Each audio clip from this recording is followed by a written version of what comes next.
Bienvenido a una lección sobre gráficos isomórficos. Intuitivamente, los gráficos son isomórficos si son básicamente iguales o mejores, pero si son iguales, excepto por los nombres de los vértices. Para hacer que el concepto de cambio de nombre de vértices sea preciso, damos las siguientes definiciones. Un isomorfismo entre dos gráficos G1 y G2 es una biyección F que mapea V1 a V2 entre los vértices de las gráficas, de manera que AB es un borde en G1 si, y solo si F de A F de B es un borde en G2.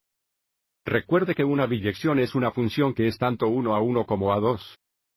Dos gráficas son isomórficas, si hay un isomorfismo entre ellas. En este caso escribimos G1 es isomórfico a G2, el símbolo también se usa para la congruencia en la geometría. Un isomorfismo es simplemente una función que cambia el nombre de los vértices. Debe ser una biyección para que cada vértice reciba un nuevo nombre. Estos vértices recién nombrados deben estar conectados por bordes. Precisamente cuando están conectados por bordes con sus nombres antiguos, echemos un vistazo a un ejemplo.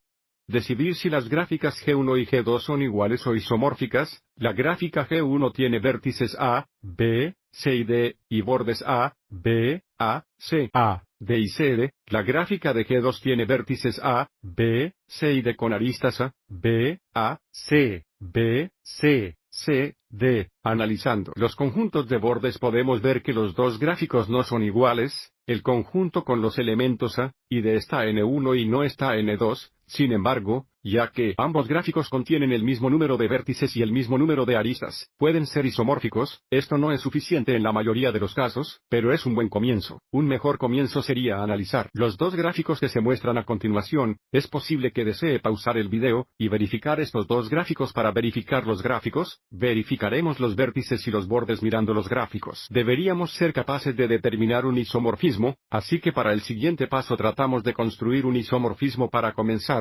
digamos aleatoriamente f de A igual a B, f de B es igual a C, f de C es igual a D, y f de D es igual a definir f de esta manera indica. La función f mapea el vértice de A en V1 al vértice B, y V2 mapea el vértice B y V1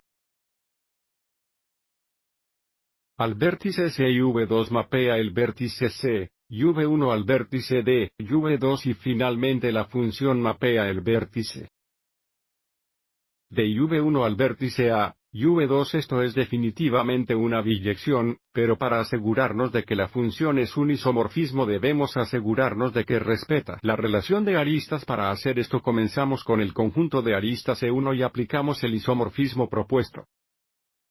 Aplicar el isomorfismo propuesto. Fíjate cómo obtenemos el H-set BCB de B y D.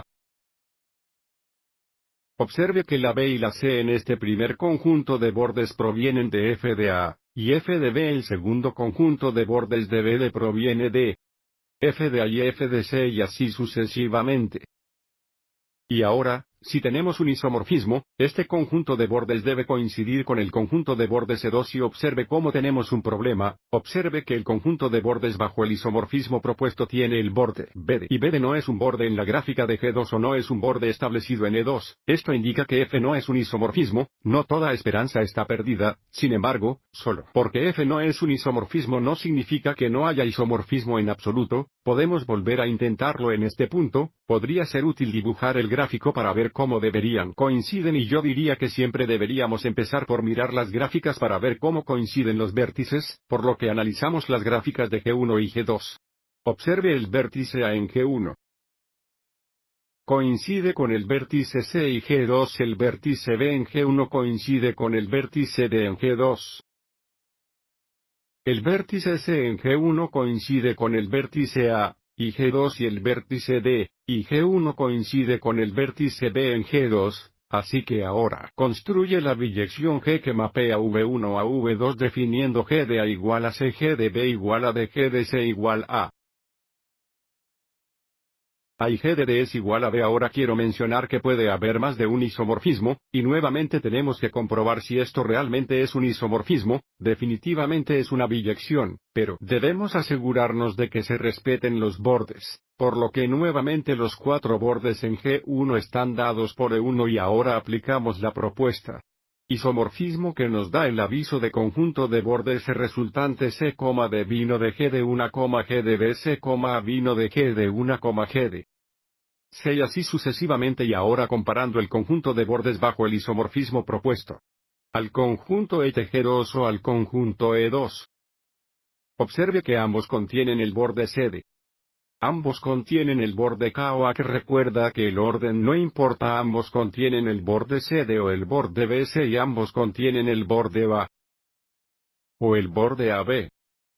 Los bordes bajo el isomorfismo propuesto son precisamente los bordes de G2, por lo que G es un isomorfismo, y decimos que G1 es isomórfico para G2. Espero que esto te haya resultado útil.